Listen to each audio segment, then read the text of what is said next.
তোর বন্ধু সিল্লুকে মারছে। কোথায়? ওইখানে।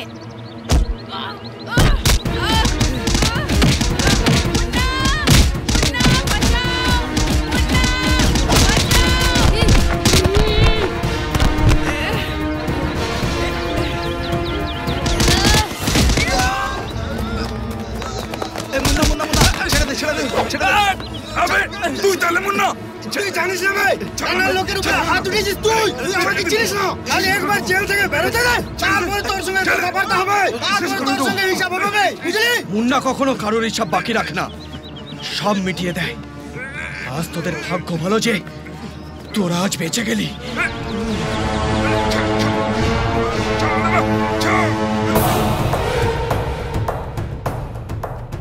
এই নে নে গব্বর। ভাই আরে তোমরা আছো বলেই রানা ভাইয়ের রাজ্য চলছে। এই নে ভাই ধর।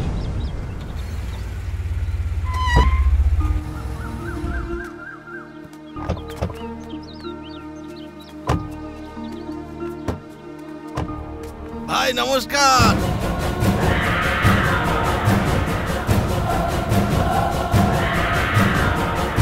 ভাই নমস্কার আমাকে আশীর্বাদ করুন পুনরায় আমি এমএলএ হয়ে আপনার জন্য যেন কাজ করার সুযোগ পাই 10 বছরের মধ্যে তুই বহুত মাল ভেতরে করেছিস এবার তোর পালা নয় ফান্টুসের পালা। এই 5 বছরের ভিতরে আমার ইমেজটা বেড়ে গেছে ভাই নেতা ছাড়া ভাববে কে আবে যে যা ভাবছে ভাবুক 5 বছর আমি তোকে সাপোর্ট করেছি তুই এমএলএ হয়েও তবুও 5 বছরের ভেতরে আমার 4-4টে লোককে তুই বাইরে বের করতে পারলি না আমি নিজের পাওয়ারে ওদের বের করেছি। ভাই আমাকে ক্ষমা করে দিন ভাই এই জনতাকে খুশি করার জন্য আমি বাধ্য হয়ে ওদের বিরুদ্ধে স্টেটমেন্ট দিয়েছিলাম ভাই আপনি তো জানেন ভাই আমি নির্মল ভাবমূর্তি বাঁচিয়ে রাখার জন্য এসব কাজ করেছি। সুধাকর আমিও চাই তোর এই নির্মল ভাবমূর্তি সব সময়ের জন্য বজায় থাকুক ভাই কিন্তু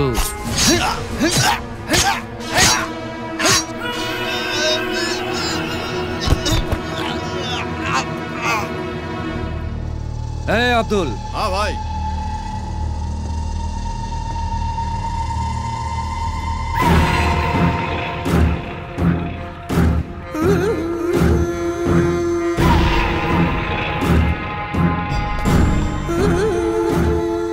ভগবান তোর আত্মাকে শান্তিতে রাখুক। আমি সবকিছু সইতে পারি খালি বিশ্বাসঘাতকতাকে নয়। আগে দিন এই নাও তোমাদের পারিশ্রমিক আর আজ থেকে ভালো মানুষ হওয়ার চেষ্টা করবে। হ্যাঁ আপনি কিছু চিন্তা করবেন না স্যার এই টাকা শেষ না হওয়া পর্যন্ত আমরা এখানে কখনো আসবো। কি বললে? না না স্যার ও এমনিই বলছে আমরা চেষ্টা করবো এখানে না আসার জন্য। নমস্কার। বুঝলি মুন্না অনেকদিন জেলের ভিতরে থাকার পরে এখানকার খোলা হাওয়া পাওয়ার পরে খুব বড় মজা লাগছে। মজা তো লাগছে বন্ধু বড়মও ভালো লাগছে। আরে ছিল তোর একটা কি কেনা ছিল বলি? হ্যাঁ শোন মনে পড়লো তুই একটা কাজ কর তুই গিয়ে ঠান্ডা খা আমি গিয়ে ঘরের জন্য জিনিস কিনে আনছি। আরে শোন শোন শোন শোন শোন খালি হাতে কেন যাচ্ছিস এটাকে নিয়ে যা না। কোথায় গেল বে দেখা যাচ্ছে না তো।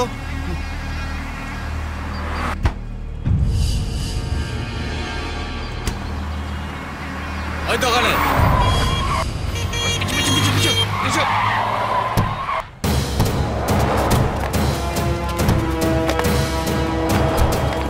জেলে বউ ভয় পেয়ে গেছিল চল সালাকে দেখে নাও।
রে আমার বন্ধু, ওকে মারলি ওর বাবা পেন কিলার খাবে।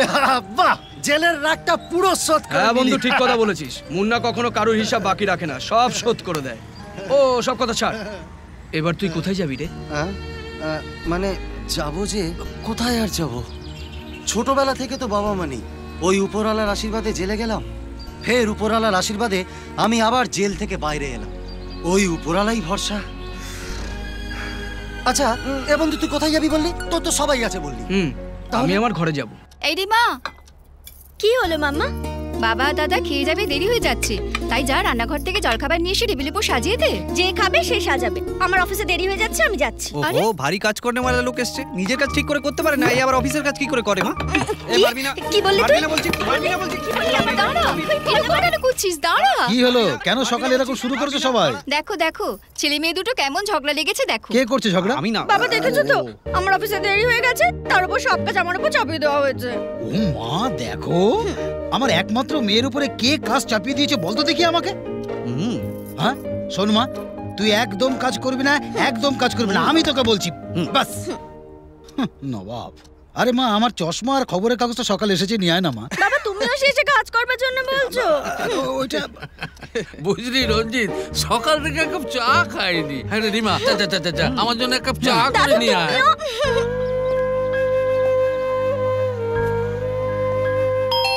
কে যেন বেল বাজালো। আরে মা, চা ক্যান্সেল। তুই একটা কাজ কর, সদর দরজাটা খুলে দে। যা যা যা যা যা যা। রাগ দেখো মেয়ের। এই অসময়ে কে এলো গো? কে জানে। কাকে করছেন? আরে রিমা, কত বড় হয়ে গেছিস রে তুই, চিনতে পারলি না আমাকে? আমি যে তোর বড় ভাই। রিমা, কার সঙ্গে এত কথা বলছিস রে? আরে ভাই, তুই পুলিশ হয়ে গেছিস? যাই বল না ভাই, আমার ভাইকে পুলিশ ড্রেসে দারুণ দেখাচ্ছে। বাবা, বাবা আজ আমি জেল থেকে ফিরলাম। তুই এখানে কেন এসেছিস? বলো মা, তুমি কেমন আছো মা? দেখো মা, আমি তোমার জন্য এই শাড়িটা নিয়ে এসেছি, তোদের জন্য নিয়ে এসেছি ভাই। হ্যাঁ দাদু, দেখো দাদু, আমি এই শালটা তোমার জন্য নিয়ে এসেছি, কেমন হয়েছে? তুই এই বাড়িতে কি করতে এসেছিস? কি দেখতে এসেছিস? আমরা মরে গেছি না বেঁচে আছি? যা বেরিয়ে যা এখান থেকে, বেরিয়ে যা। দাদু, হাট। দাদু? কে তোর দাদু? এই পরিবারের সঙ্গে তোর কোনো সম্পর্ক নেই। আরে একে এখান থেকে বার করো। তুই কেন এসেছিস এখানে? হ্যাঁ, তুই এটা ভুলে যাচ্ছিস, এটা একটা জেলারের ঘর, একটা পুলিশ ইন্সপেক্টরের ঘর। শোন, তোর মতো একটা কয়েদি ক্রিমিনাল ভাই এই ঘরে কোনো থাকার জায়গা নেই, চলে যা এখান থেকে। তুই আর লোকজনকে হাসাস না, তোকে এখানে কেউ দেখার আগে তুই চলে যা। কোথায় যাবো বাবা? তোমরা ছাড়া এই দুনিয়ায় আমার আর কে আছে? তোমরা যদি আমাকে আশ্রয় না দাও তাহলে আমি কোথায় যাব বাবা? দেখ, তুই কোথায় থাকবি, কি করবি, এটা তোর সমস্যা, এটা আমাদের সমস্যা নয়। বাবা, আমি তোকে শেষবারের মতন বলছি, এটা তোর ঘর নয়, তুই এখানে থাকতে পারবি না।